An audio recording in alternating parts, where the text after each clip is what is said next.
Pessoal, começo de semana, eu queria colocar aqui uma reflexão, partilhar aqui uma coisa que aconteceu comigo esse final de semana. Vamos começar esse vídeo aí, em nome do Pai, do Filho e do Espírito Santo. Amém. Vinde, Espírito Santo, enchei os corações dos vossos fiéis e acendei neles o fogo do vosso amor.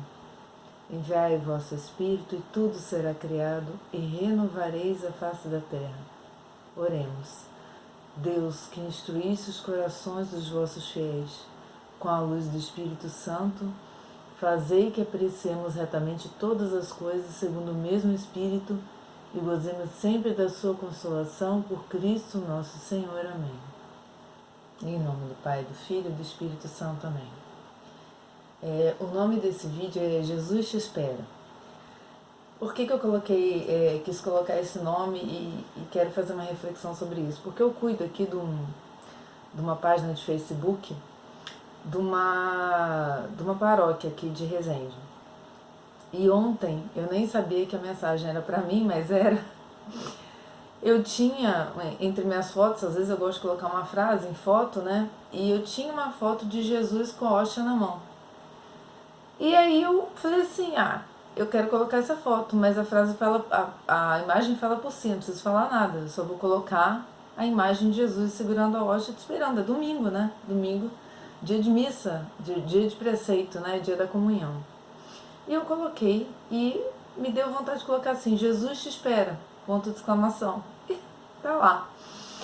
Passou o dia, né? Eu vim aí com uma alergia a frio que eu não tinha muito tempo, acho que várias questões envolviam questões emocionais. Eu estava com o costume de me confessar aqui toda semana, meu padre viajou e eu não consegui fazer minha confissão essa semana. E a gente sabe que as lutas, principalmente para quem trabalha para Deus, são muitas, né? A maioria das coisas não querem te manter no caminho, a maioria das coisas que acontecem com você querem te tirar do caminho. E aí eu juntei tudo isso e de noite eu fui à missa. Ontem de noite eu fui à missa. Quando eu cheguei na missa, eu sei que meu padre não está aqui e vieram alguns padres essa semana emprestados. Eu olhei assim para o confessionário, sabe como quem de rabo de olho diz assim, será que tem alguém confessando? E tinha um padre. E na hora que eu passei pela frente lá da sala de confissão, a pessoa que estava confessando levantou. E eu olhei assim para o lado, para o banco, não tinha ninguém. E eu sei que a confissão nessa igreja, ela acontece pouco antes da missa, né? Tipo uns 50 minutos antes da missa.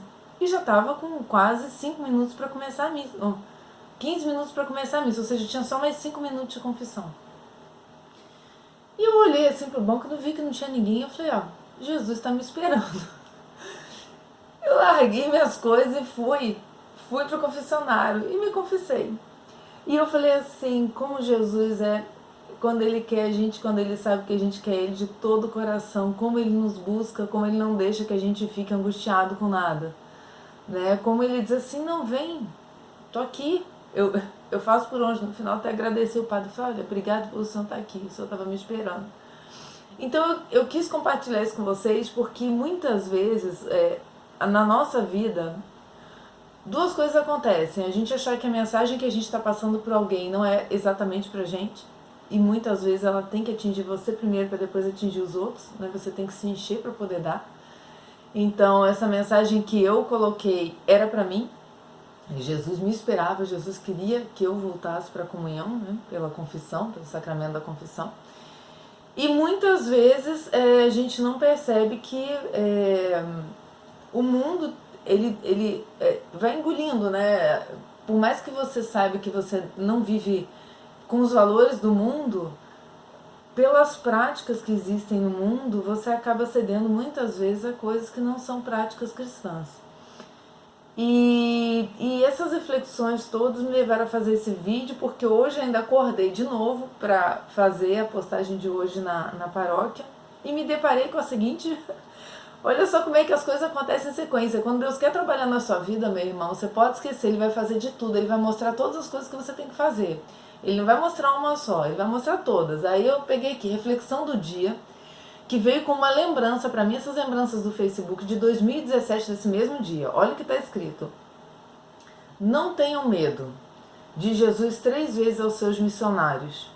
Não tenham medo daqueles que querem impedir que a palavra seja anunciada. De uma forma ou de outra, ela será proclamada e conhecida. Por isso, anunciem publicamente e com clareza o que deve ser anunciado. Não tenham medo nem daqueles que podem nos matar. O medo da morte não deve impedir o anúncio de Jesus Cristo e de sua verdade. Sempre vão matar você tão mal que você acabará ressuscitando. Eu adoro essa frase. Não tenham medo, porque valemos muito aos olhos do Pai e nada nos acontece sem que Ele o permita. Não tenhamos medo, portanto, de nos declarar a favor de Jesus Cristo e de seu Evangelho. Ele vai se declarar em nosso favor diante de seu Pai. Olha que reflexão forte, linda, né? Do cônego Celso Pedro da Silva, que fazia uma reflexão, não sei nem se ele ainda faz, né, nas Paulinas, né? Livraria Paulinas. E aí eu peguei algumas leituras aqui da Bíblia, óbvio que a gente vai chegar num trechinho aqui de Dom Estevão, mas eu queria ler com vocês aqui algumas coisas. Que muitas vezes a nossa chama ela vai se enfraquecendo por essa nossa forma de ter receio de enfrentar as coisas que nos vêm pela palavra de Deus, né? Que receio é esse? O receio de parecer radical, né? O receio de não aceitar como as coisas são e declarar por que você não aceita como as coisas são. Não é simplesmente não aceitar, não, eu não aceito por quê? Porque eu sou fiel à minha fé, porque eu professo minha fé diante de Deus, creio em Deus Pai Todo-Poderoso, na Santa Igreja Católica, não é isso que a gente fala? Então a gente não pode ter medo e muito menos deixar de anunciar o que nos acontece. Por isso que eu quis partilhar com vocês. E eu quero colocar para vocês aqui uma leitura da Carta de São Paulo aos Romanos, que eu tenho lido muito a parte 6 e 7, né? Essa parte que, da carta, capítulo 6 e 7, que diz muito, que a gente muitas vezes quer fazer o bem que a gente pretende fazer, mas não consegue. Às vezes a gente está sempre desviando para outro caminho. Mas aí vem São Paulo aqui, logo depois dessas duas cartas, e diz assim, na Romanos 8, 35, quem nos separará do amor de Cristo? Quem te separa da comunhão de Cristo? O que te separa da comunhão de Cristo? A tribulação, a angústia, a perseguição, a fome, a nudez, o perigo, a espada. Segundo está escrito, por sua causa somos postos à morte todo dia. Somos considerados como ovelhas destinadas ao matadouro. Mas em tudo isto somos mais que vencedores, graças àquele que nos amou.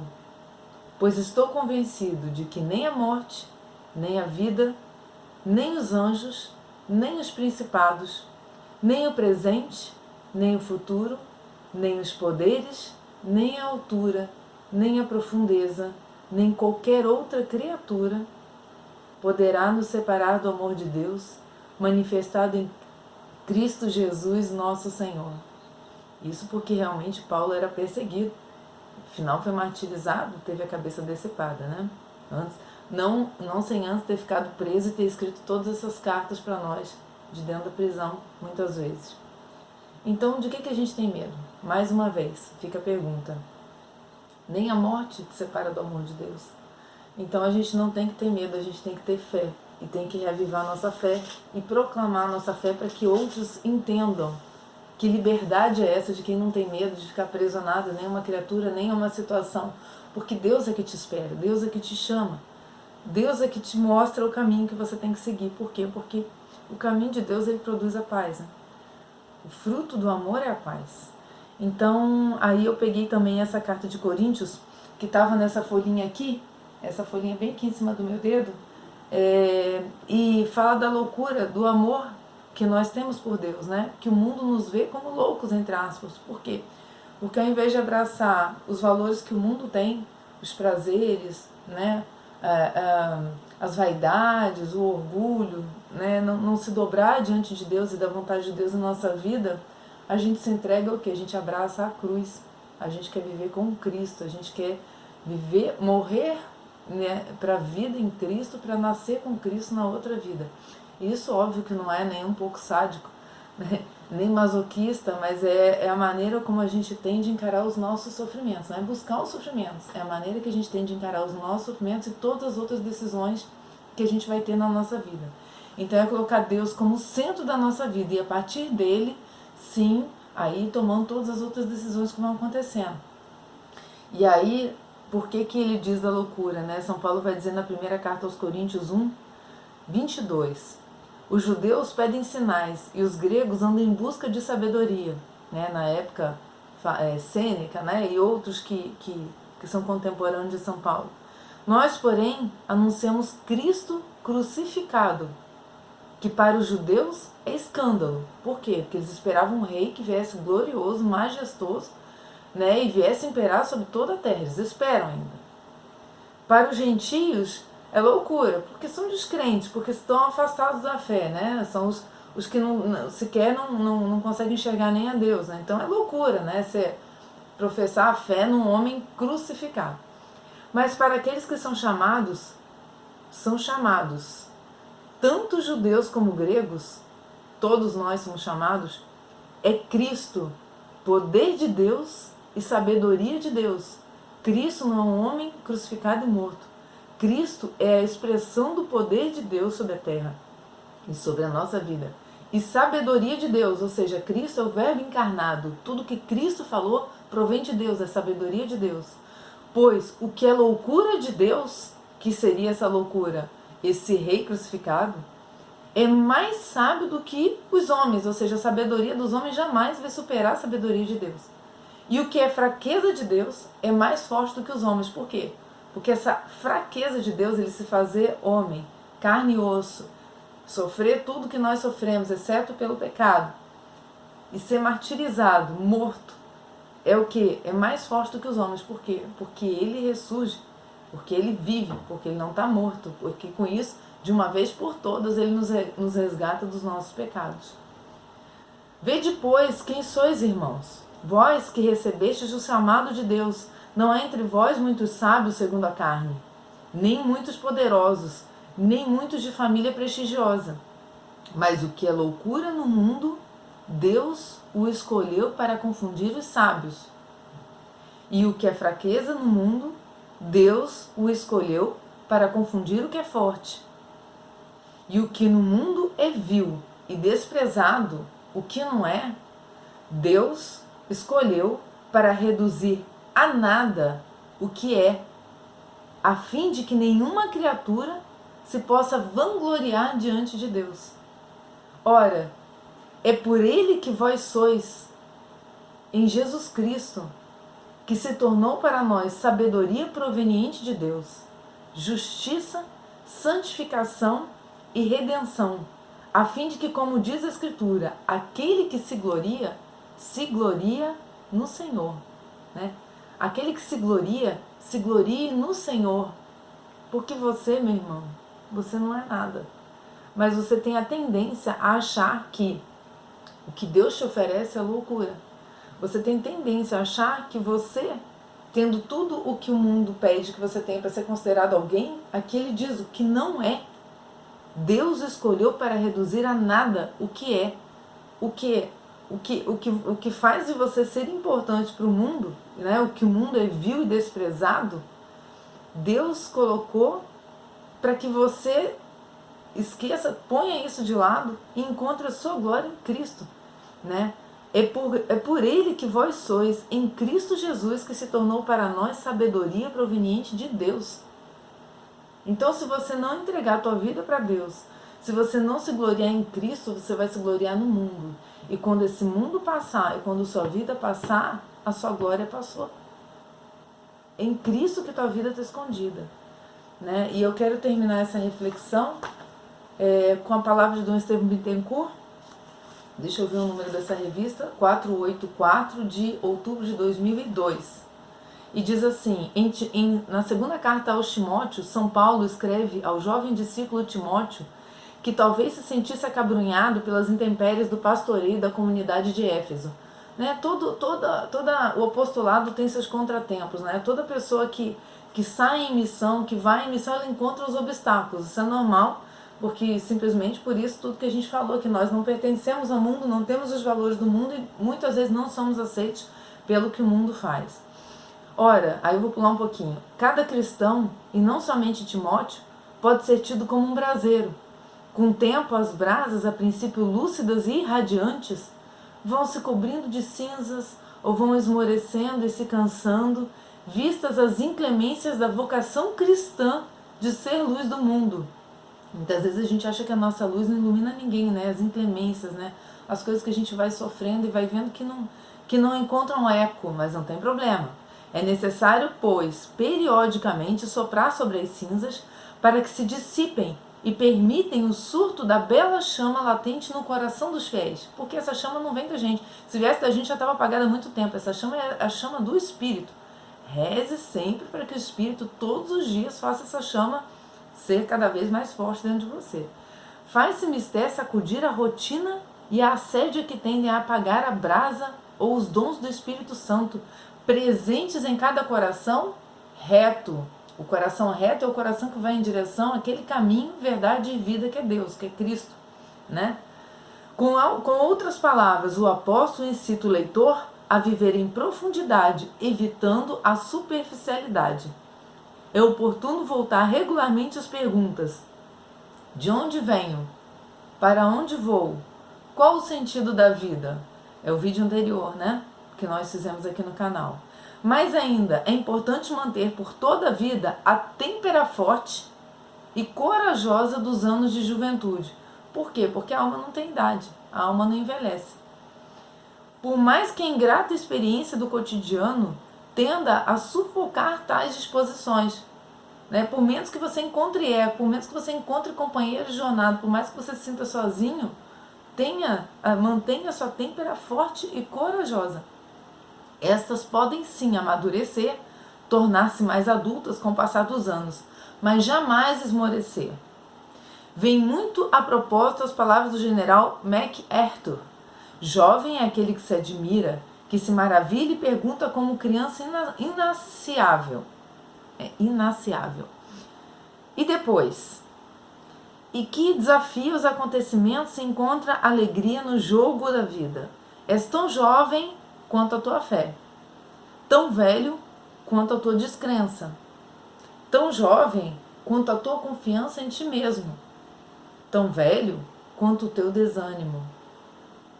Serás jovem enquanto te conservares receptivo ao que é belo, bom e grande, receptivo às mensagens da natureza, do homem, do infinito. E se um dia teu coração for atacado pelo pessimismo e corroído pelo cinismo, que Deus então se compadeça da tua alma de velho. Então, Dom Estevão termina: eis em linguagem profana o que São Paulo quer dizer com a imagem do braseiro a ser reavivado periodicamente. E eu vou dizer para finalizar esse vídeo, meus irmãos, que com a melhor forma de reavivar, as duas melhores formas de reavivar o braseiro, além, óbvio, da leitura da palavra, que é o que nós estamos fazendo, é a Eucaristia e a confissão regular. Como diz o padre Duarte Lara, a Eucaristia, a confissão regular, pelo menos uma vez no mês, quando você se propõe uma vez na semana, porque você fica cada vez mais firme, né? E a missa diária, se você puder. Eu aqui não tenho muito essa possibilidade, porque eu moro num lugar um pouco mais distante, mas é sempre se voltar para isso. O terço diário também ele fala. O padre Duarte Lara, que é um padre português, exorcista, mas ele tem muitos vídeos aqui também no YouTube. E eu queria terminar com essa reflexão. Como se reaviva esse braseiro? O que aconteceu ontem comigo? Jesus te espera no sacrário, na confissão. Jesus te espera com a Santíssima Eucaristia na mão.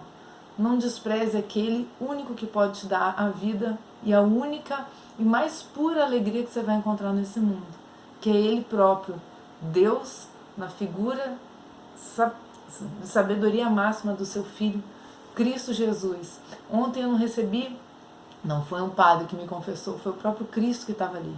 Foi o próprio Cristo na figura do sacerdote me esperando. Eu queria deixar esse testemunho aqui e eu glorifico e louvo a Deus pelo dia de ontem. Obrigada, Senhor, ilumine meus irmãos para que eles também encontrem esse mesmo caminho.